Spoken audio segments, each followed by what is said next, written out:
नमस्कार, आदाब, सत श्री अकाल। कैसे हैं आप सभी? खुश होंगे, मस्त होंगे, अपने अपनी ज़िंदगी को सही तरीके से जी रहे होंगे। हाँ, आज मैं फिर से आपके सामने हूँ प्रत्यय की वीडियो लेकर। जैसे कि मैंने अपनी पिछली वीडियो में भी आपको बताया था कि प्रत्यय क्या हैं, उपसर्ग क्या हैं और हम इनका अलग अलग तरीके से कैसे प्रयोग कर सकते हैं। ये शब्द निर्माण की विधि है। साथ ही साथ ये भी बताया था। अच्छा, एक प्रश्न आपसे मैं पूछती हूँ, हिंदी कौन सी लिपि से निकली है?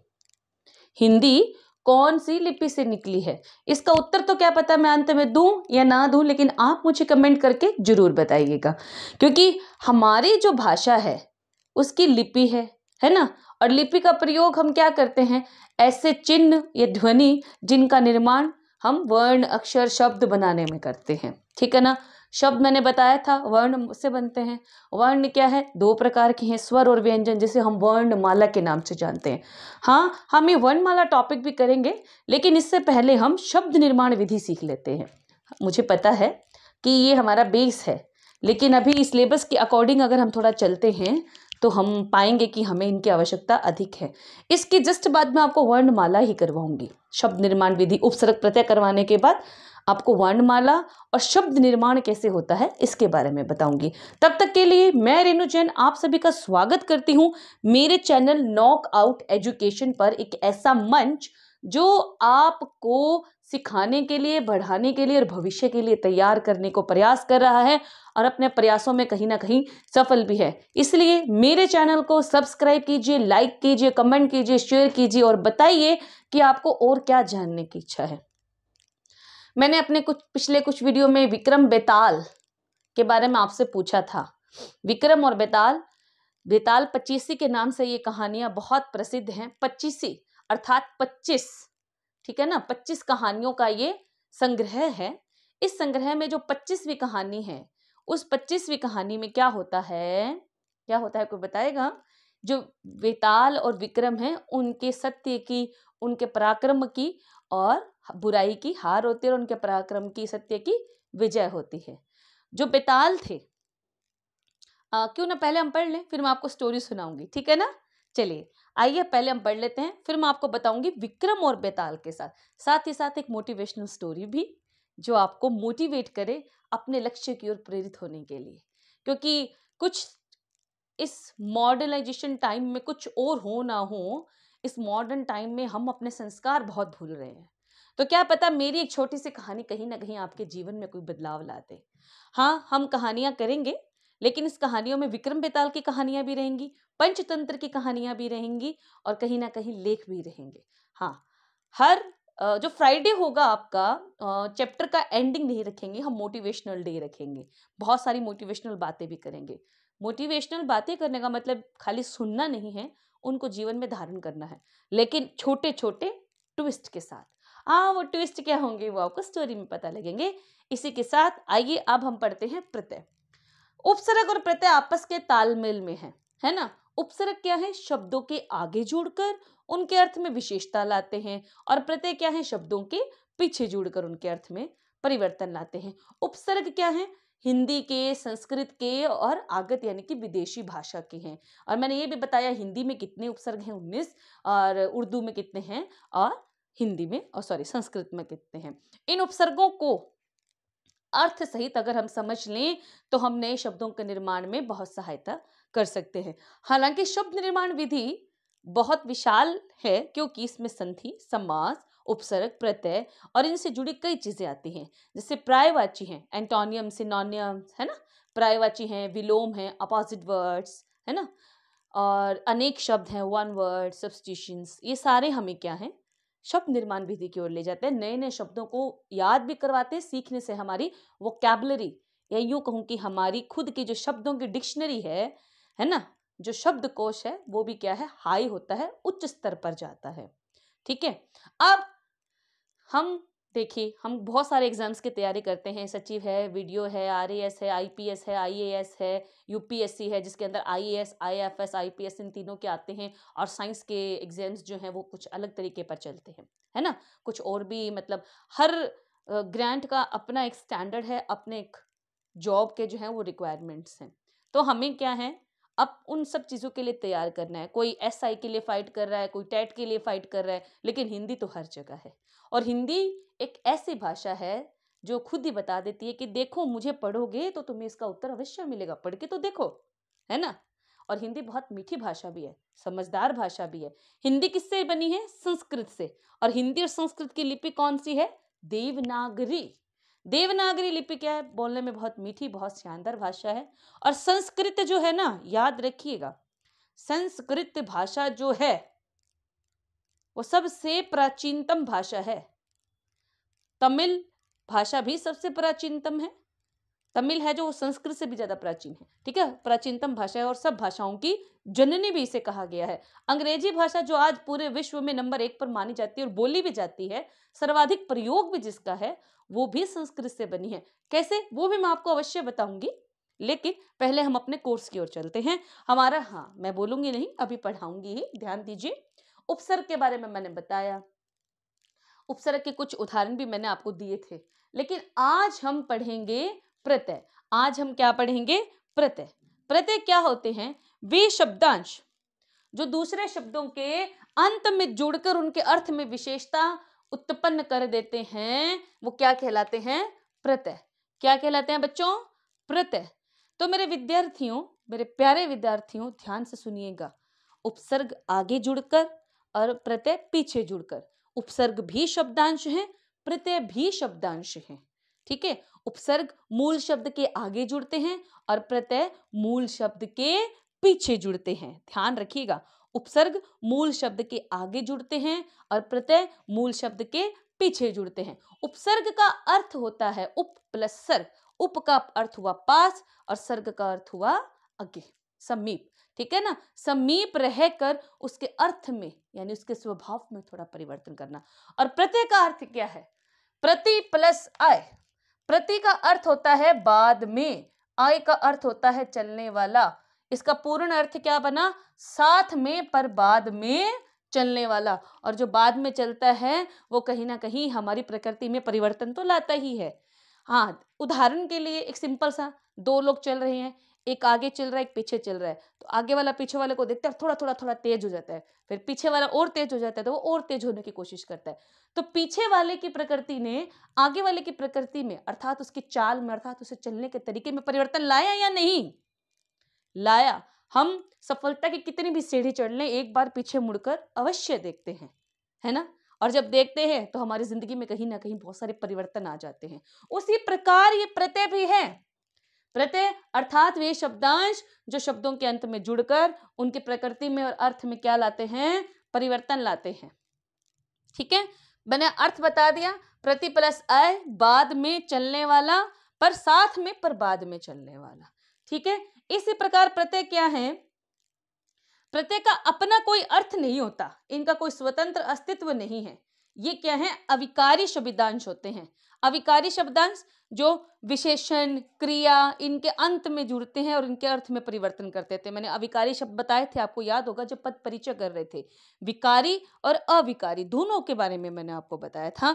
अगर आपको याद नहीं है तो इसको देखने के लिए पद परिचय की वीडियो देख लें, जिसमें हम संज्ञा, सर्वनाम, विशेषण, ये सारे पाठ, ये सारे इन पाठों का छोटा छोटा विवरण संक्षिप्त में हमने इनको जब समझा था, ठीक है। और प्रत्यय लगाने से अर्थ में कोई खास बदलाव नहीं होता, बल्कि संधि जो अंतिम वर्ण से मिलने पर स्वर या संधि हम करते हैं ना, जैसे अ से अ का मिलन, अ से य का मिलन, स्वर का स्वर से संबंध बनता है, स्वर का व्यंजन से जब संबंध बनता है और स्वर का विसर्ग से जब संबंध बनता है, उनके कारण जो अर्थ में मतलब अक्षरों में जो परिवर्तन आते हैं। वर्णमाला करेंगे ना, तब मैं संधि और वर्णमाला साथ में चलाऊंगी ना, तब आपको समझ में आएगा, ठीक है। तो प्रत्यय भी क्या है? एक तरह से संधि है, जिनका जब हम जुड़ाव करते हैं दो शब्दों का, मैं बताती हूं कैसे। जब हम दो शब्दों को जोड़ते हैं तो प्रत्यय में जो स्वर की मात्रा लगाई जाएगी वो व्यंजन के साथ या स्वर के साथ जुड़ने से जो परिवर्तन आएगा उससे क्या है? प्रत्यय बनेगा, ठीक है। प्रत्यय के प्रकार कितने हैं? दो। वैसे तो उपसर्ग जिस तरह हिंदी के उपसर्ग, संस्कृत के उपसर्ग ये सब होते हैं, उसी प्रकार प्रत्यय के भी हैं, हिंदी के, संस्कृत के, विदेशी भाषा के प्रत्यय। लेकिन हम प्रत्यय को दो और भागों में बांटते हैं, कृत और तद्धित। कृत प्रत्यय का मैंने पिछली वीडियो में आपको बताया था। क्या बताया था?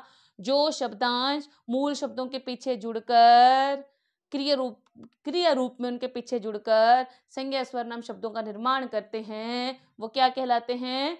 कृत प्रत्यय, है ना। और अब मैं आपको बताती हूं, जो कृत प्रत्यय हैं उसके भी क्या हैं? 8 भेद हैं। कौन कौन से?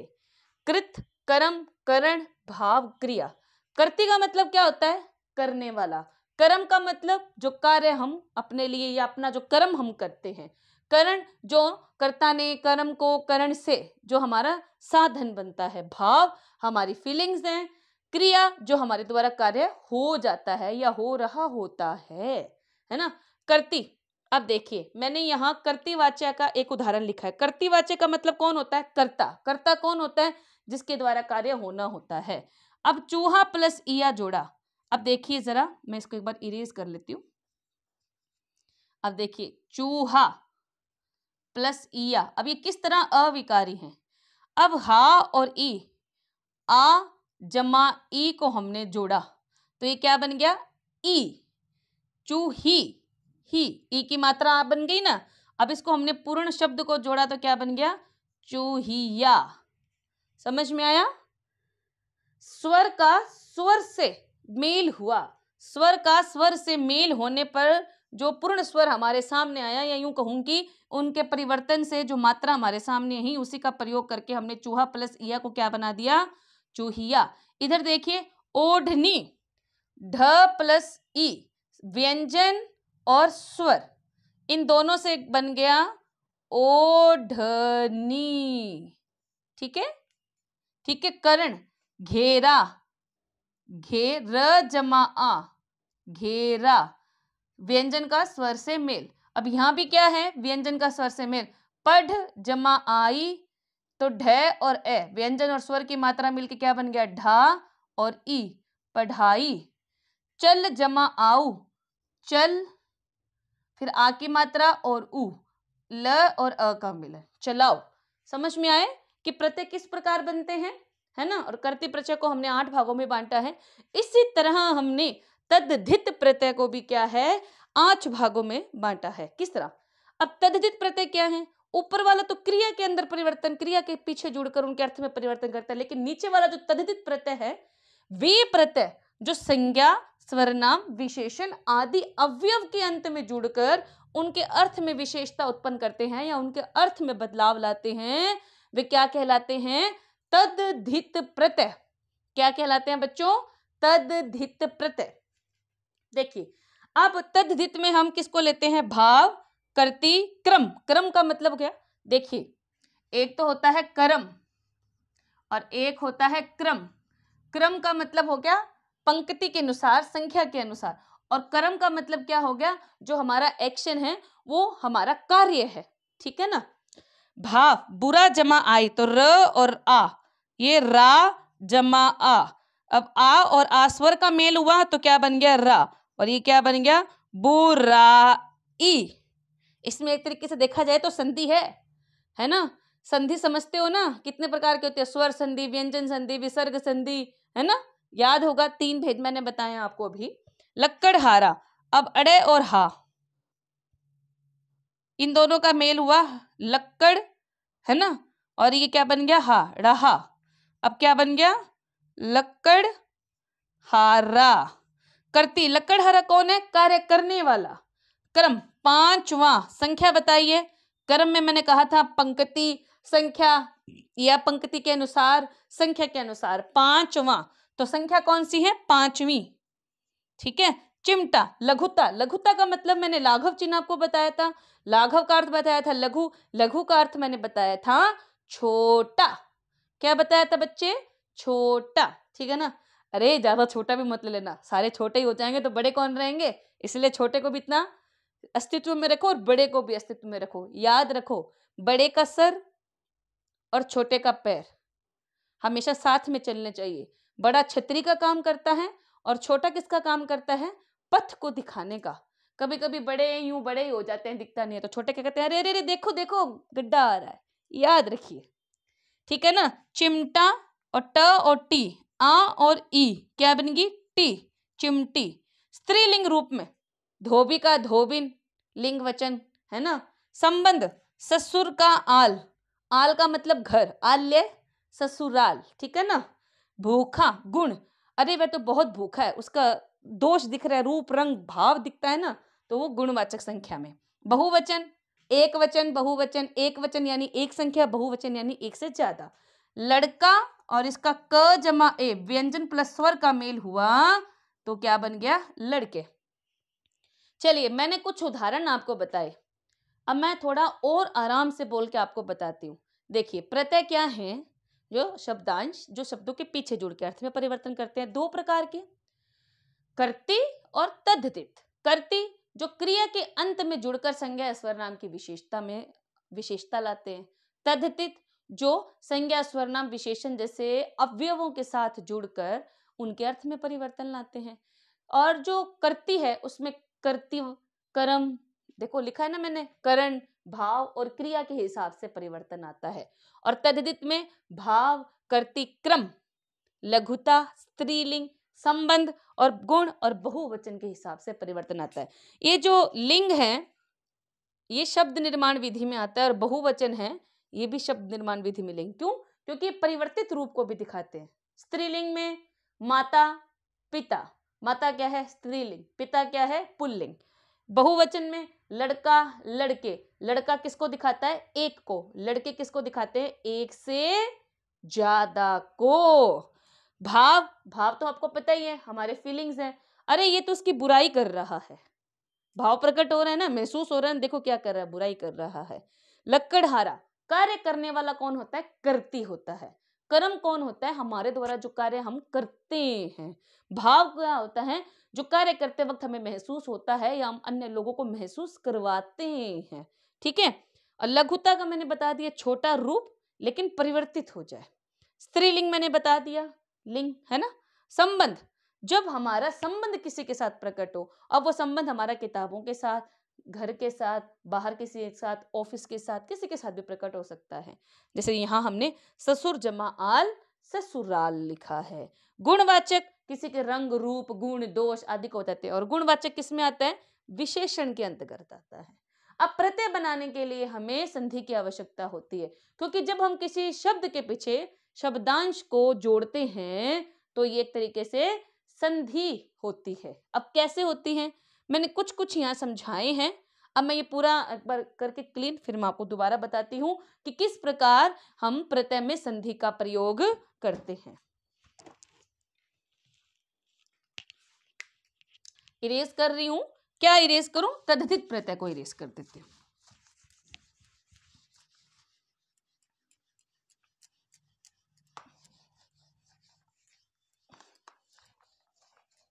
देखो थोड़ा ध्यान से देखना और समझना, क्या हम प्रत्यय में किसका प्रयोग करते हैं, संधि का। किसका प्रयोग करते हैं, संधि का। चलिए पिंक मार्कर को छोड़ देते हैं, हम ब्लैक ही ले लेते हैं वापस। क्या, देखिए मैंने यहां लिखा था ओढ़ जमानी, ये है व्यंजन और ये है स्वर। जब व्यंजन का स्वर से मेल होता है तो व्यंजन संधि बनती है।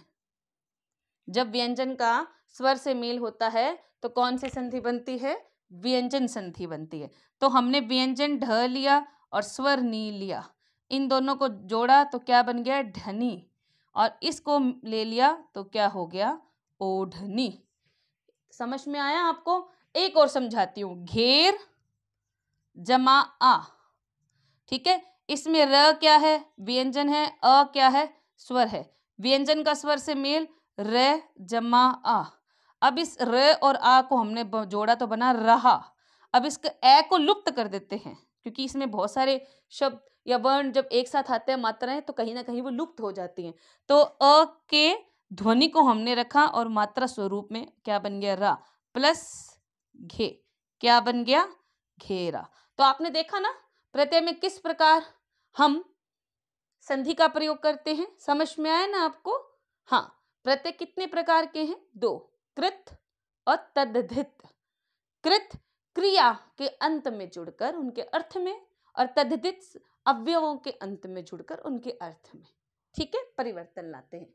और शब्द निर्माण विधि में उपसर्ग का प्रयोग हम कहाँ देखते हैं? पर्यायवाची, नई विशेषता वाले शब्दों में और विलोम। जैसे मैंने कल विलोम का एक उदाहरण दिया था, गमन, आगमन, ठीक है ना। और ये आपका यहाँ तक पूर्ण हुआ। और प्रति और उपसर्ग का अर्थ मैं बता चुकी हूँ आपको, इन दोनों की विशेषता बता चुकी हूँ। उपसर्ग और प्रत्यय दोनों ही संस्कृत भाषा में भी है, हिंदी भाषा में भी है, विदेशी भाषाओं के शब्द भी प्रयोग होते हैं, ठीक है। हिंदी के उपसर्ग, संस्कृत के उपसर्ग और विदेशी भाषा के उपसर्ग मैंने कल आपको जो पिछली वीडियो थी उसमें बताए थे। आज मैं यहाँ आपको प्रत्यय के जो संस्कृत, हिंदी और विदेशी भाषाओं से आकर प्रयोग हुए हैं उन शब्दांशों को बताती हूँ। याद रखिए, याद रखिए, शब्दांश कौन से होते हैं? जो शब्द, अरे आज क्या हो रहा है, शब्दांश क्या होते हैं? जो शब्द हमें दिया गया है उपसर्ग के रूप में अप, उप, अन, प्रत्यय के रूप में अक्कड़, आ, नी, ठीक है ना। शब्दांश है, ये आगे जुड़ेंगे और ये पीछे जुड़ेंगे, ठीक है, समझ में आए। ये सारे शब्दांश हैं और ये किसके साथ जुड़ते हैं? मूल शब्द के साथ। जैसे अप को आगे जुड़ना है आकार के, और अक्कड़ को आगे पीछे जुड़ना है भूल के। भूल जमा अक्कड़, ल और ए का संबंध भूलक्कड़, ठीक है ना। इसमें ए विलुप्त हो जाएगा, लोप हो जाएगा इसका, भूलक्कड़। हाँ, इसी के साथ मुझे याद आया, मैंने आपको कुछ प्रत्यय भी दिए थे ना बनाने के लिए। क्या आपने मुझे कमेंट बॉक्स में उनके आंसर डाले? नहीं डाले, गलत बात है ना बच्चों। तो छात्रों, अगर आप सच में अच्छा पढ़ना चाहते हैं तो उसके लिए अध्यापक आपका जो आकलन करता है उस आकलन का उत्तर अवश्य दीजिए। ज्यादा से ज्यादा क्या होगा? गलत हो जाएगा, कोई दिक्कत नहीं है, क्योंकि जब तक थोड़ा गलत नहीं करेंगे तो सही की ओर कैसे बढ़ेंगे। और सब कुछ सही करते रहेंगे तो इस भूल में रह जाएंगे कि हमें सब कुछ आता है। हमें हमेशा जीरो से, शून्य से शुरुआत करनी चाहिए, क्योंकि शून्य ही क्या है? 10, 100, 1000, लाख, करोड़ और अरब खरब तक जाता है ना। शून्य की जब तक किसी अक्षर के पीछे ना लग जाए कोई वैल्यू नहीं है। लेकिन अकेला शून्य कुछ नहीं कर सकता, पर जब मिल जाता है तो कितना विस्तृत फैलाव करता है। तो आप भी उसी शून्य की ओर तरफ चलिए, पीछे लगकर अपनी कीमत बढ़ाइए और सीखिए। रटना नहीं, समझना है, प्रयत्न करना है, नहीं आने पर रेणु जैन से दोबारा पूछ लेना है, ठीक है। अब मैंने कहा था आपको कि जो उपसर्ग और प्रत्यय होते हैं वो एक ही शब्द में 2 बार प्रयोग हो सकते हैं। उपसर्ग के तो मैंने कुछ उदाहरण आपको बताए थे, जैसे व्याकरण, है ना, आलोचना, समालोचना, जो इसमें 2-2 उपसर्ग मूल शब्द के साथ प्रयोग हुए। इसी प्रकार प्रत्यय भी होते हैं जो क्या है, एक शब्द में मूल शब्द के साथ एक से ज्यादा प्रयोग होते हैं। लेकिन अभी हम क्या करेंगे? उपसर्ग